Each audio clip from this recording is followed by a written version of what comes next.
lebih baik daripada bersedekah 1000 dirham. Ini masih Tuhan. Kalau yang haram lebih besar lagi. Imam Ali radhiyallahu anhu beliau berkata, "Ratu dirhamin haramin, mengembalikan 1 dirham yang haram, afdalu indallahi min arba'ati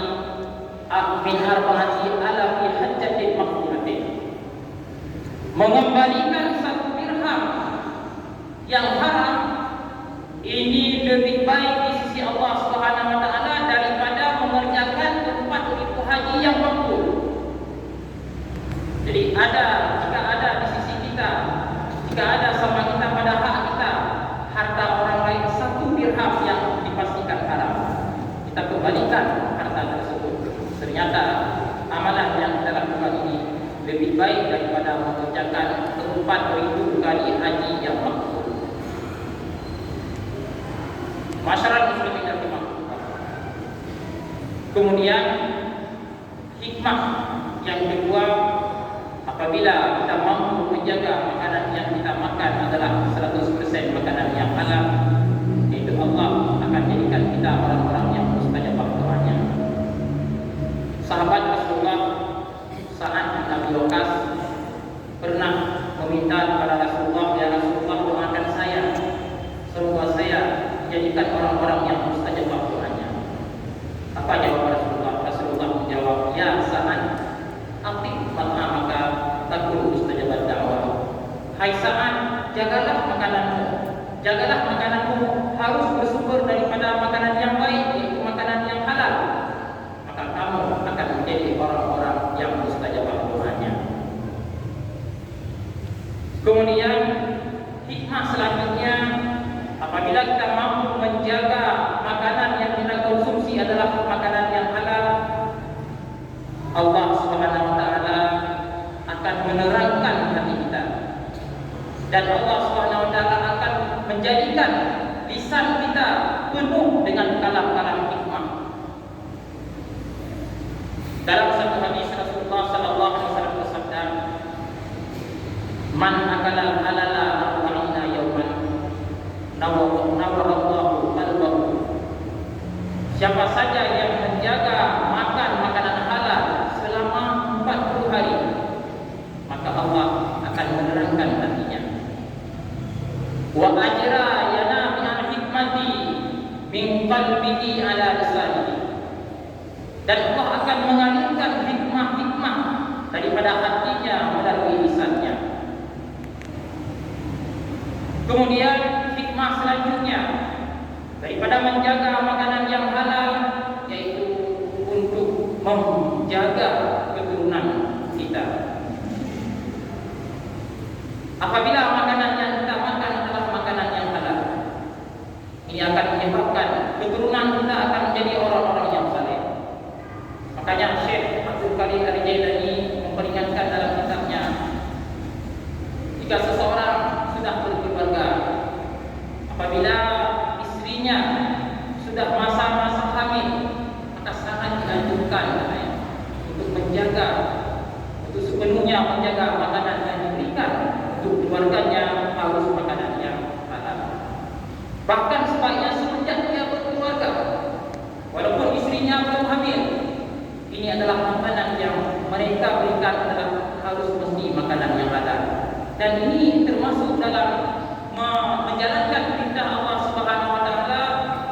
Allah berfirman, "Ya ayyuhalladzina amanu qu anfusakum wa ahlikum nar." Jagalah keluargamu, jagalah diri kamu dan keluargamu daripada api neraka.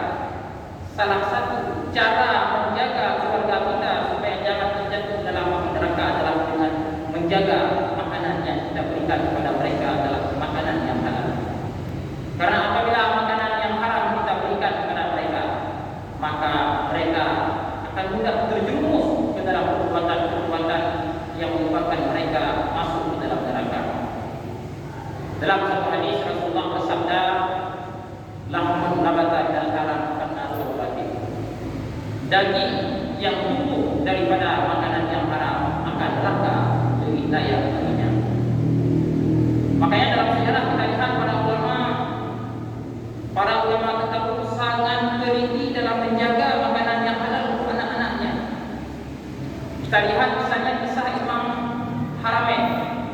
ketika Imam Haramain masih kecil, oleh ayah beliau Abu Muhammad Al-Juwaini, ketika mendapati anak beliau Imam Haramain ternyata mengkonsumsi makanan yang diberikan oleh tetangga beliau, di mana makanan tersebut tidak bisa dipastikan 100% halal, walaupun bukan dipastikan makanan yang haram, beliau mengambil anak beliau tersebut dan mengangkatnya dan berusaha memuntahkan makanan yang telah dimakan tersebut.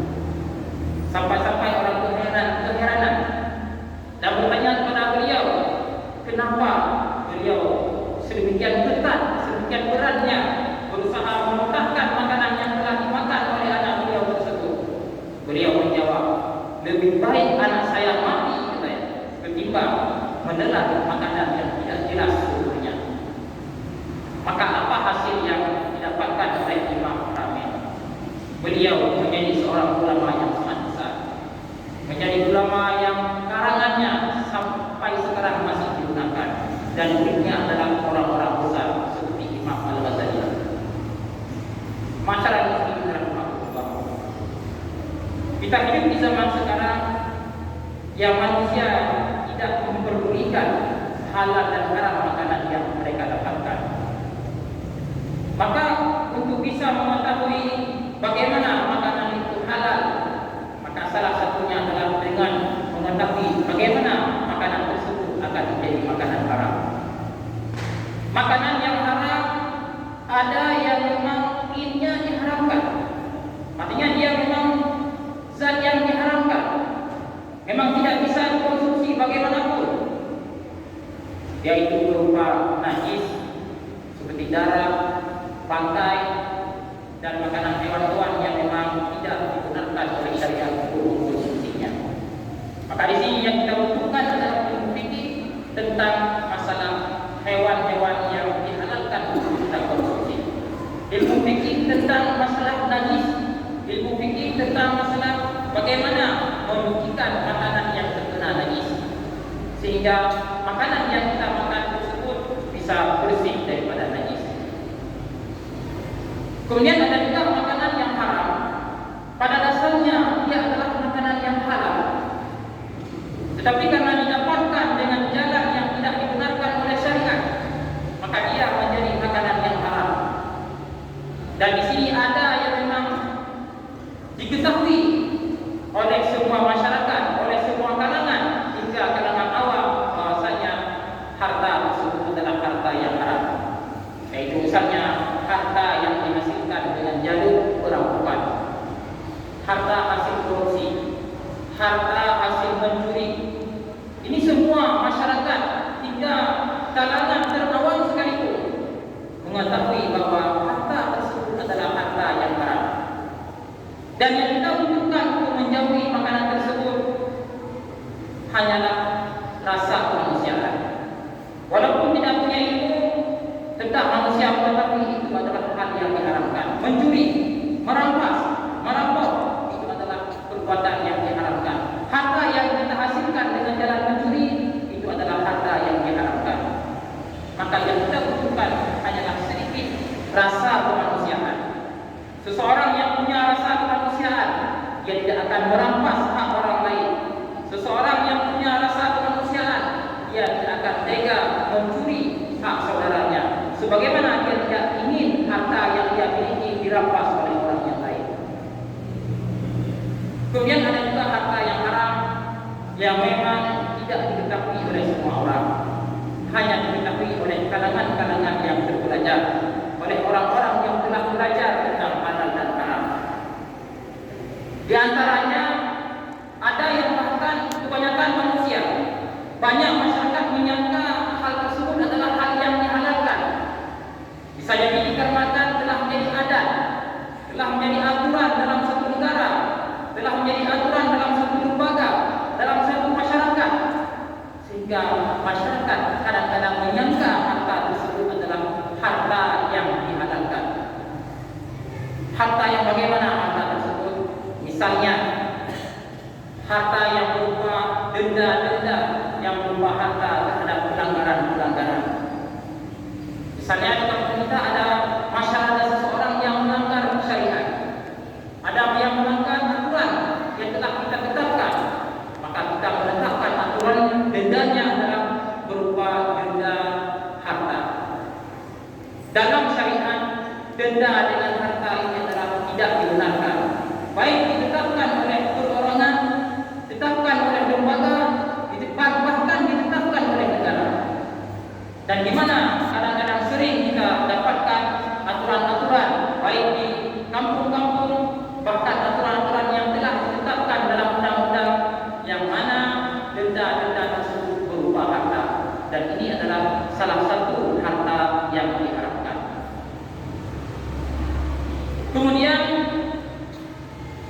juga harta yang diharamkan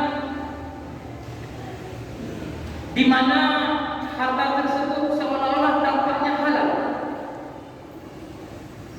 Seseorang memberikan harta kepada kita, bahkan dia menyampaikan, silahkan makan, tetapi pemberiannya bukan dengan hati yang ikhlas.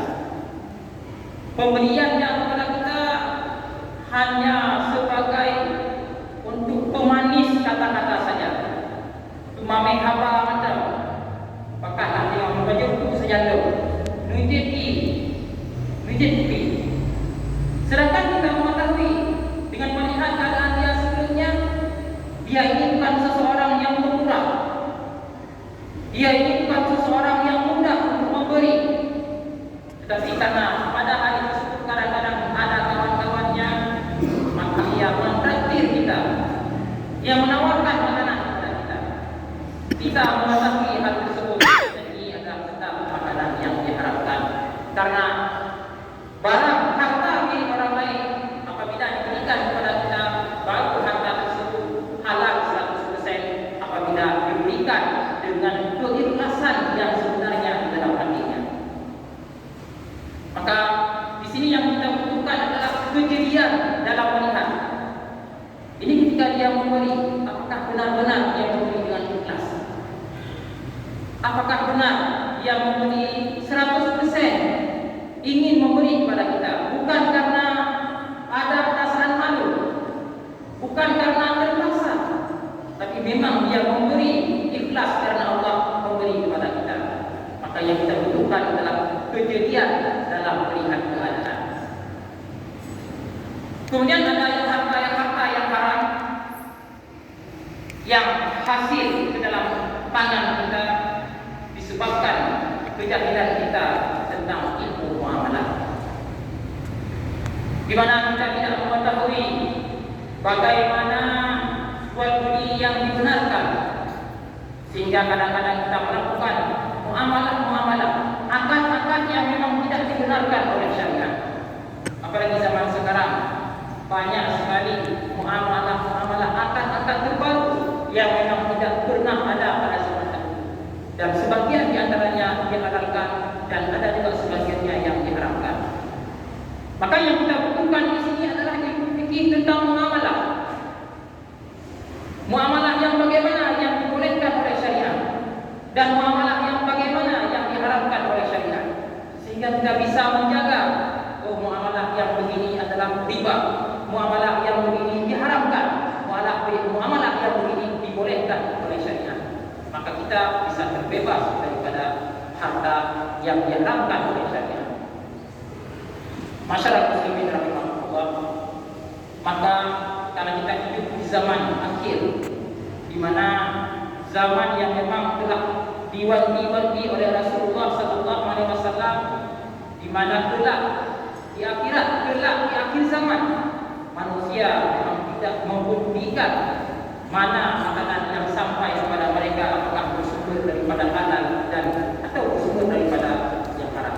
Maka sangat dibutuhkan pendirian daripada kita, kesungguhan untuk mampu menjaga serta berdoa kepada Allah SWT.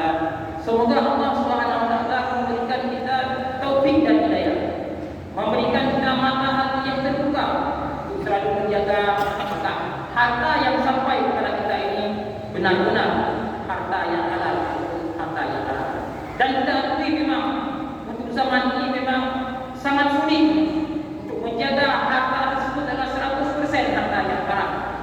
Kemungkinan besar kita akan terkena dengan harta-harta syubhat atau bahkan harta-harta yang haram. Lalu bagaimana solusi untuk mengatasi hal tersebut?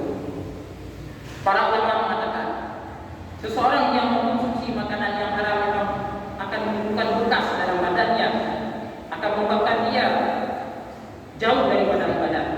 Salah satu cara untuk menghilangkan bekasan daripada harta haram yang tanpa sengaja tersebut adalah dengan memperbanyak berzikir kepada Allah. Jadi dengan memperbanyak zikir kepada Allah SWT, terutama zikir-zikir yang memang sangat ditekankan seperti zikir setelah salat, ini mampu mengikis sedikit-sedikit bekasan yang ditimbulkan oleh harta zikir-zikir, terutama zikir setelah salat, hanya seperti tasbih, takbir dan tahmid yang memang biasa diamalkan setelah salat. Karena zikir tersebut memiliki faedahnya yang sangat besar. Maka hanya disinilah sedikit mauizah hasanah yang kami sampaikan.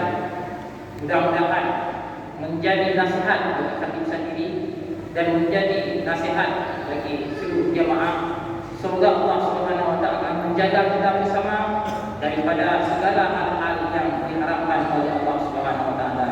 Amin ya rabbal alamin. Sekarang kita masuk di dalam rukun 2 khutbah.